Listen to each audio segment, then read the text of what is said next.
that so many minorities have experienced since the founding of this country. I think it's important to talk about, you know, when we look at the health disparities that come as a result of the racism that continues to be perpetuated, you know, in our system. I think it's important to talk about just from the perspective. So when we look at this song and he talks about, you know, like this process of healing, he talks about connecting with nature.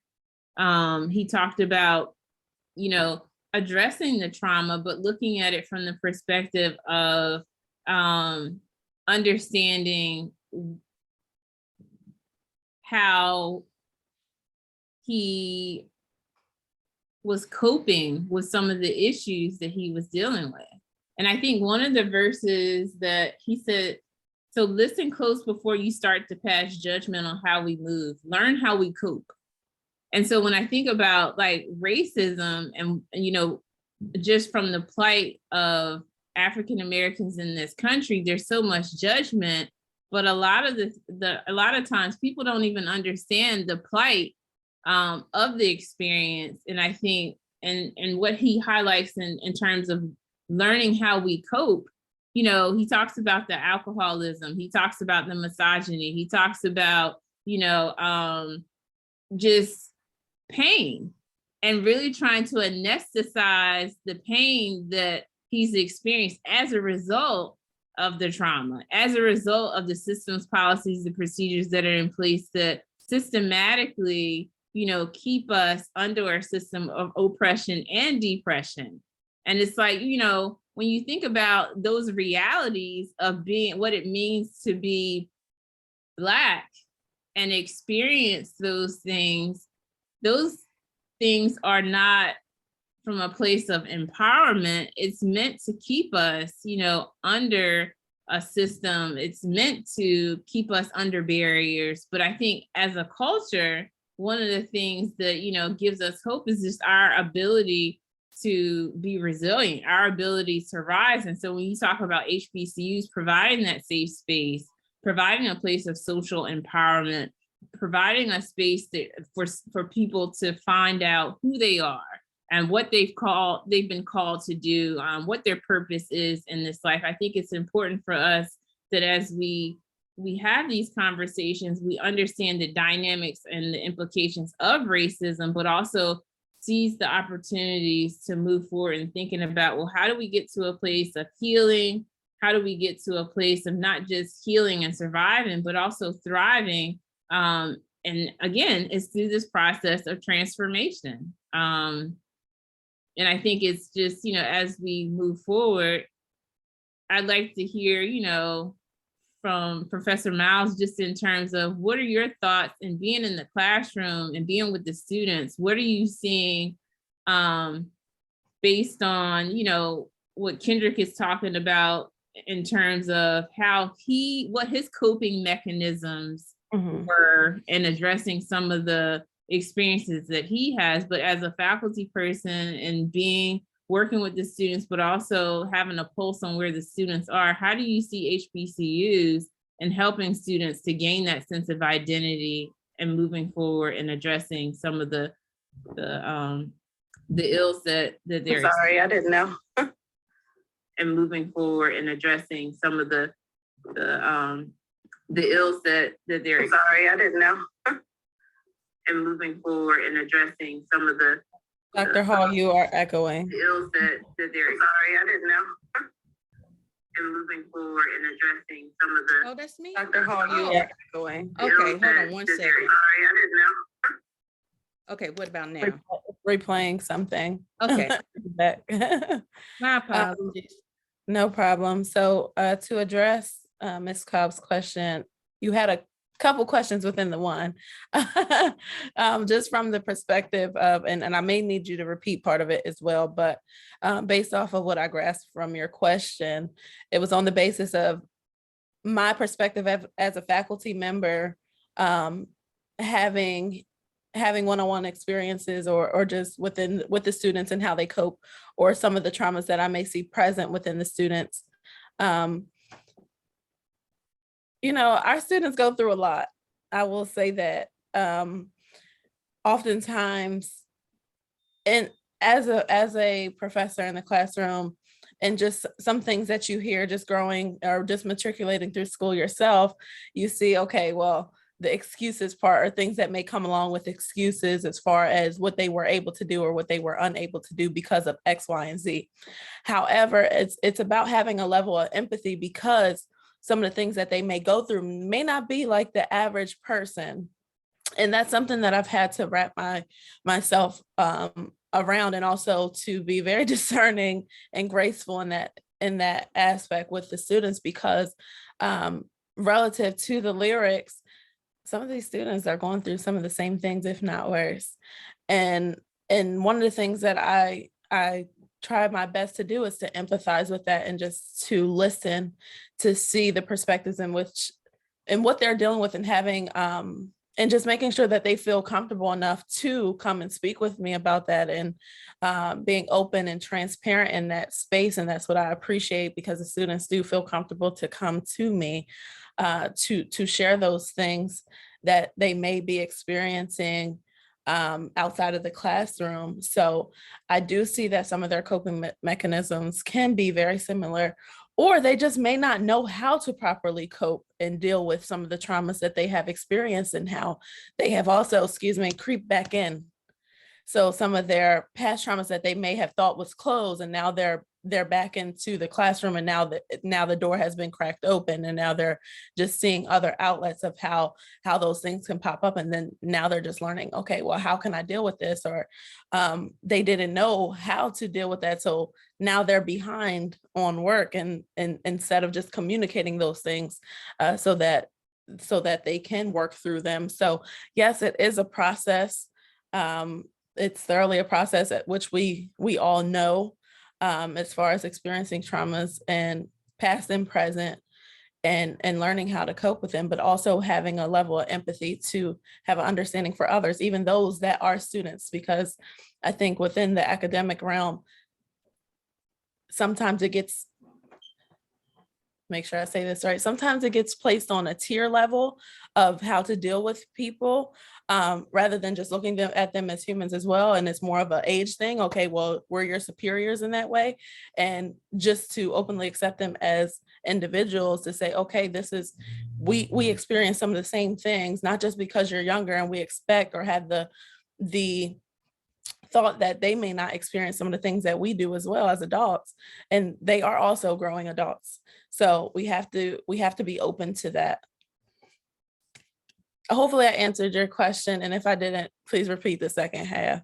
No, you answered the question, and I think just in terms of having that level of empathy and being that safe space is so critical for our students today. And so I think just in terms of helping them to be able to feel comfortable, as you said, enough to be able to share, but also free enough to be able to address some of the things that they maybe have experienced prior to college, and then providing them with the resources and the support that they need so that they can get to a place of healing and wholeness. Yeah, and just off of that, one thing that I try to do, I'm very open and transparent with my students, and I allow that to be that space for them.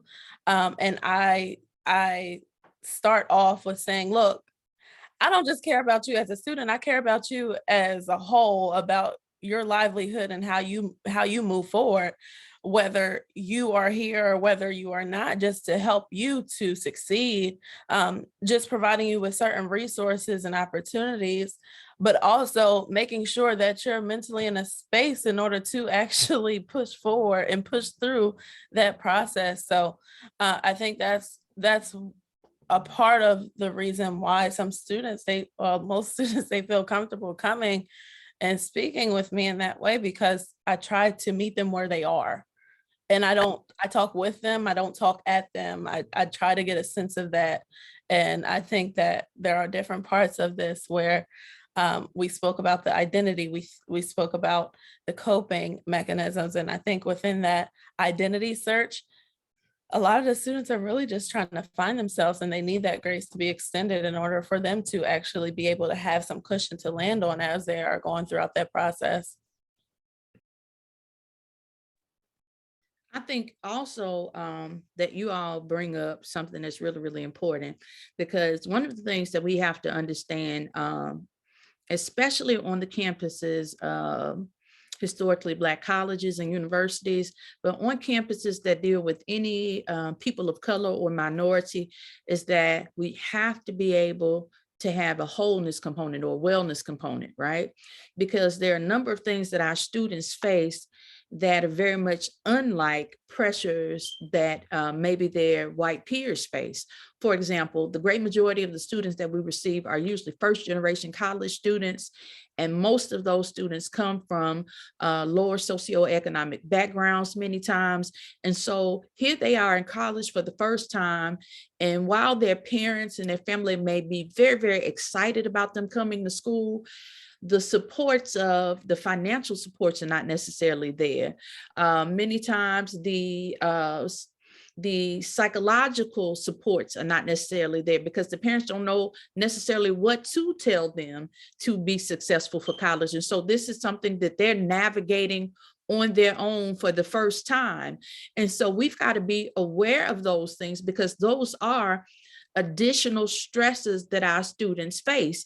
And many times they feel like that the success of their family is on their shoulders with this one new experience, right? Like even when we refer back to Kendrick's song, and when he talks about how, you know, how he felt the pressure of his mother's trauma, right?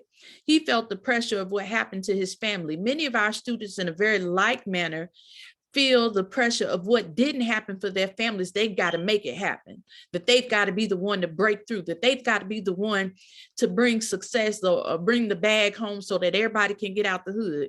That's a whole lot of pressure, right? And with that pressure, you know, to think about, many of them work additional jobs just to keep themselves afloat. And then to add to that, the classroom work and assignments that many of them are sometimes unprepared for, because the transition from high school to college can be a lot, because the learning styles in high school and college are very, very different learning styles. And so they're all things that we have to be cognizant of as administrators, as faculty members, as staff people, even when our students come to campus, because we're not only teaching them, but we're teaching their traumas. That's good. That's really good. I believe that that's so true. And I think that we all need to be cognizant of that. One of the parts in the song that also stuck out to me is in the end. Yes, it walks you through the process of the different traumas that have taken place, that he's speaking through and addressing. However, what I appreciated at the end is to say, look, I'm freeing myself of this. I'm freeing myself of the guilt. I set myself free of the hurt and the shame that was placed on me from that of parents or anyone else that may have been around, and also setting yourself free from all of the things that you have been through, because you are not what you've been through. That doesn't define you. So I particularly like that. And just to say, look, I'm setting myself free so that that weight does not project to that of my offspring. So that's something that definitely stuck out to me. And I'm sure it probably stuck out to you as well. It did. I really, I think when he talked about that, the aspect of freedom, or forgiving people who don't necessarily, are not necessarily deserving of your forgiveness, but you needing to forgive them for yourself, right? And so I think that how that interplays into what we've been talking about this entire conversation is that we have to learn in spite of how to deal with, right? And that's not to say that we ignore the things that are happening in the world. That's not to say that we ignore racism, that we ignore our trauma, but we have to figure out how to create our own safe spaces. You know, and I believe that our schools are our safe spaces, because That's an argument that you hear all the time, right? Like people say, well, isn't it racist to have a historically Black college? No. Because what happens is that in a society where you have a group of people that are constantly under the pressures of systemic and structural racism, then the schools are very much necessary to sort of counteract the many things that they've been learning that have told them very negative things about themselves, right? There's one term that I learned that was really, really exciting for me, but it explains some of the things that we see a lot of times. You know how a lot of times we come across that one student or those two students who just refuse to do anything, and they're like, why even try? I'm gonna fail anyway, right? But even that is a part of learned helplessness. You know, that phenomenon called learned helplessness, where because of racist system and practices and their lack of exposure, they think that there's no way out of a situation. There's no path to success. So why even try? So I really praise Kendrick and really, really thank him for this body of work, because I think that it opens up a larger conversation that we've been having. But I think for our young people, now we've got their ear to really have this conversation. What about you, Christa? I agree. I think that's why music is so important. When you have the ear of a generation, you can speak into their heart and their minds. And he's doing that through his music. And I think like he has the platform, and I appreciate that he's using his platform to speak to a culture. Whereas, they may not pick up a book. They may not even be on an HBCU campus. But if you have access to listen to his music and you hear the lyrics and you connect with it, it forces you to self-assess, I should say, and think about your own perspective. What has been your experience? What are some of the traumas that you're dealing with? How do you get to a place where you're able to be raw and vulnerable with yourself, but also with others? One of the things that I recognize that in this journey, we can't do it alone. Like, we need each other. And so in recognizing that, my experience has not been your experience, Dr. Hall, my experience has not been your experience, Professor Miles, but we each have something that we can contribute to each other's lives to make us better for ourselves, but also for the next generation. I think, in this process, in one of his other songs, he talks about life as a perspective. And when I think about life being a perspective, it's like, what perspective do you have? Are you allowing yourself, like you talked about, having this learned helplessness? Okay, maybe that's where you are, but let me pull you up and show you that, you're capable of more. There's more in you. There's greatness inside of you. And I think we have to be able to see beyond the trauma. We talked about, Professor Miles talked about empathy, having that level of empathy for people. I think, that is so necessary in this day and age, because just with COVID, we've all experienced a lot. And so I think, just in really understanding what our perspective is on life, but understanding at some point or another, we have to continue to move forward. And as we're moving forward, to recognize that there's greatness inside of all of us. I love that. And so you bring me to a point. So we've talked about all these things, and I think that what will really, really be, I think some great takeaways for our scholars is they watch this video later. I don't know why it wouldn't share to our Facebook pages, but that's okay. We still got it going on. Okay. But I think that to give our scholars some good takeaways is because one of the things I think I learned this from, there's this motivational speaker, Christian motivational speaker by the name of Dr. Cindy Trim. And she says something all the time that is so powerful. It's simplistic, but it's powerful. She says that if you're ever going to be successful in life, you got to do three things. You've got to unlearn, relearn, and learn some more, right? I'll say that again. You've got to unlearn, relearn, and learn some more. So with the unlearn part, there is a lot of pathology. And pathology, I think a short way of explaining that would be like almost like a sick way of thinking. If I were to give you like a skinny version of it, right? Like a sick way of thinking, like, like this happens as a result of trauma. This is why I'm thinking like this, right? We've got to unlearn a lot of this pathology that we passed in our communities, right? Even in terms of with this notion for many people who believe that intellect is antithetical to being Black, that being intellectual means to be something other than Black. We got to unlearn that, right?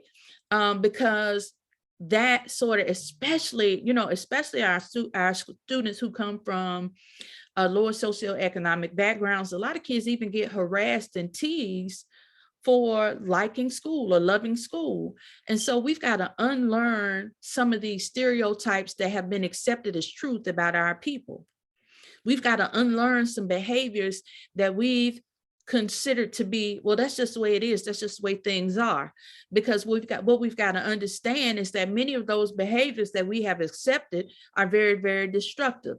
So after we unlearn those things, then we've got to relearn what is the proper way that we should be conducting ourselves? What is the proper way that we should be engaging one another? What is the proper way that we should be going about pursuing excellence in our communities? What is the proper way that we should be attaining an education and sort of engaging in scholarly discussions? Then we've got to make sure that we learn some more, because learning is a lifetime process. It's a lifetime process. Even before this interaction, before our first summer scholar series, each of us had a little homework we had to do before we had this discussion, because we understand that nobody knows everything. And so that if we want to grow as people, if we want to grow mentally, psychologically, emotionally, because there is this thing called emotional intelligence, we've got to become a learned people. And that means that learning is ever evolving, and we've always got to be doing it and engaging in it. Ladies? I think you brought up a few great points. One of the things that Ms. Cobb has also touched on prior to speaking was the sense of community. I think that's where she was going with that. And I believe that for our students, it's big to have a community around you so that you can be able to process that unlearning process and the relearning, and to be able to learn and glean from others to learn more. And I think that comes from that sense of community and belongingness to community, and allowing them to say, okay, it's okay that you don't have it all together. We understand that. We have been there. We understand that we don't have it all together, but to know that you are accepted in spite of. And I think that's something that is huge for students to have as a takeaway, just to say, okay, it's good to find your tribe, find your tribe through your vibe, however you want to go about it. That's just something that they should be able to find, because I see that students sometimes, a lot of them, they weren't so open in the beginning to wanting to meet different people. And one of the things I had did in one of my classes, I just asked them, do you feel that you're the same as everyone in the room? And they're quick to say no, and they're frowning their faces up and everything else. Okay, well, you understand that you have differences, right? Yes, we understand that we have differences. So if you want to be accepted for your differences, you have to be accepting of others' differences in order for that to be reciprocated in a way that you can come together and build that community or build that tribe, because you don't want to be in a group of people that are just like you, because you want to be able to, one, have something that's reciprocated. And I know that's something that was talked about in the song Reciprocation, and for transformation to actually be taking place and for you to build and grow. So that unlearning process is huge. And to be accepting of that, the fact that you are different, you have your differences, you have your different gifts and callings and all those things, but there are also others that do the same. And that's something that you can build upon, and you can help each other to grow and to learn more. Ms. Cobb, you got any takeaways for us? I think just like Professor Miles said, like community is so important. And when I think of like HBCUs, I think Dr. Hall, you hit the nail on the head when you talked about HBCUs being a place of social empowerment, and remembering that and thinking about the community, thinking about HBCUs being a place where people feel heard, people feel seen, and people feel valued. And if I feel heard, seen, and valued, then I can be my authentic self. And that's a safe space. And that's what we need to strive for. So thank you for this conversation. I thank you, ladies. You guys are so awesome. I'm telling you, I could talk to y'all all day. But I want to give the kids some, I want to give, not kids, I'm sorry. I got a habit of calling them kids and babies. But I want to give our scholars and the community who will watch this later on, I want to give them a homework assignment, right? And that homework assignment, and I'm going to have Professor Miles and Ms. Cobb to elaborate on this homework assignment. But the homework assignment, guys, is for you, if you haven't already seen it, make sure you watch the Kendrick Lamar's Mother I Sober video, right?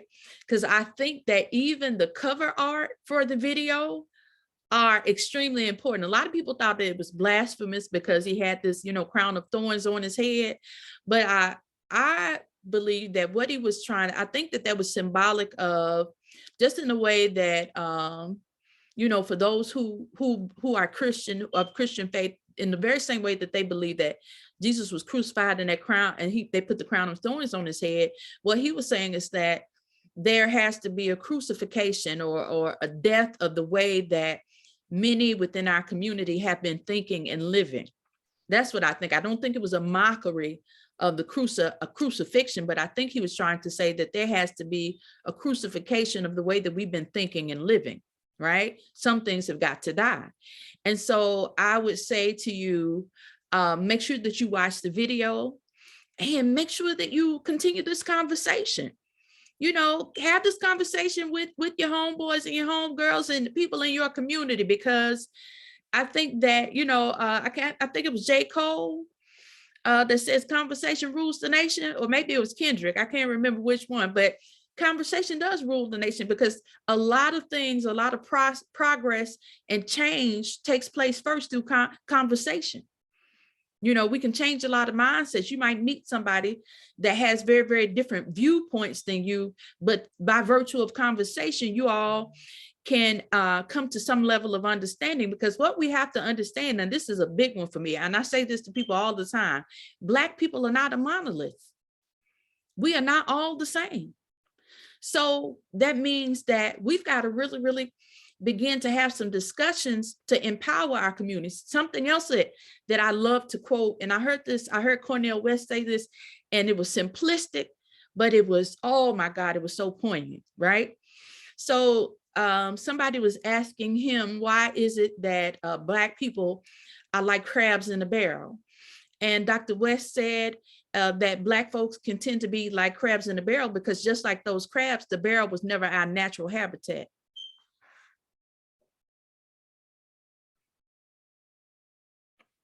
Yes. Okay. Yes. Okay. Yes. I would say 2 snaps in a circle. Okay.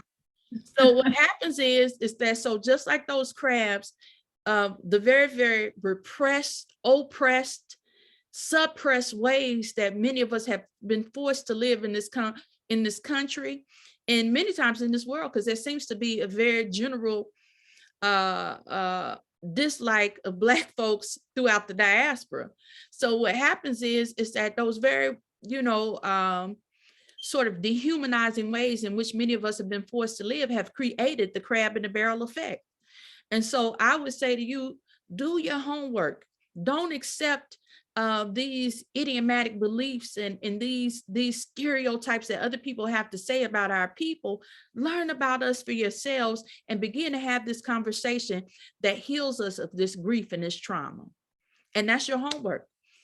Ms. Cobb? So one thing I will say about him having the crown of thorns on his head, I appreciate in the lyrics he talks about the ego dying. And I think in order for us to get to this place of healing and wholeness, we have to kill our egos.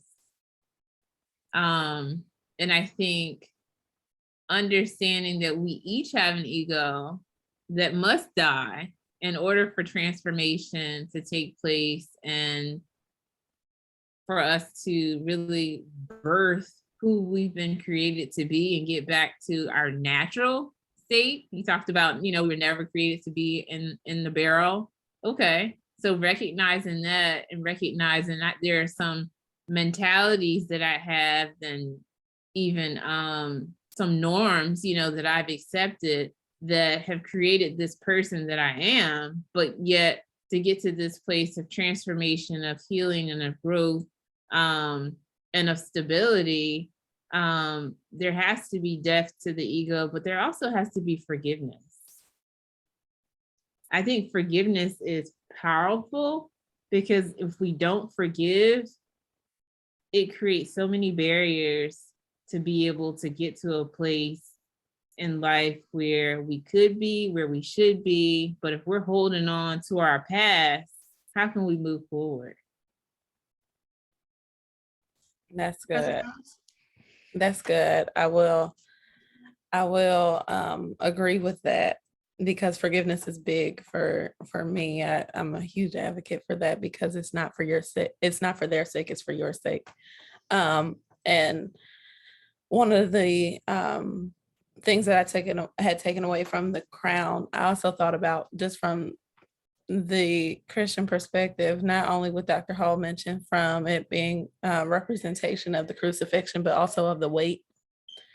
So I just thought about the crown being that of the weight, the heaviness that may rest. And then just for it to be, it's like you're crowned with the heaviness of the weight that comes with the thorns, that comes with the pain, it comes with the traumas, it comes with all those things. And it also serves notice to how it's relative to that of the crucifixion. So I do see that from both angles. But overall, this has been a great discussion, and I haven't had the chance to watch the video, but I have listened through the lyrics thoroughly. So I look forward to also seeing the video. Yeah, and hopefully, our scholars will share, post, like, tag us, comment. We look forward to hearing whatever feedback you have, and we'll make sure that we try to, I also share the same information that we used as part of this discussion in the comments. So we thank you again for those that will watch this video later, and we think that you'll enjoy it, and we hope you have an awesome day. Thank you again, ladies. Thank you. Have a good one, everyone. Bye.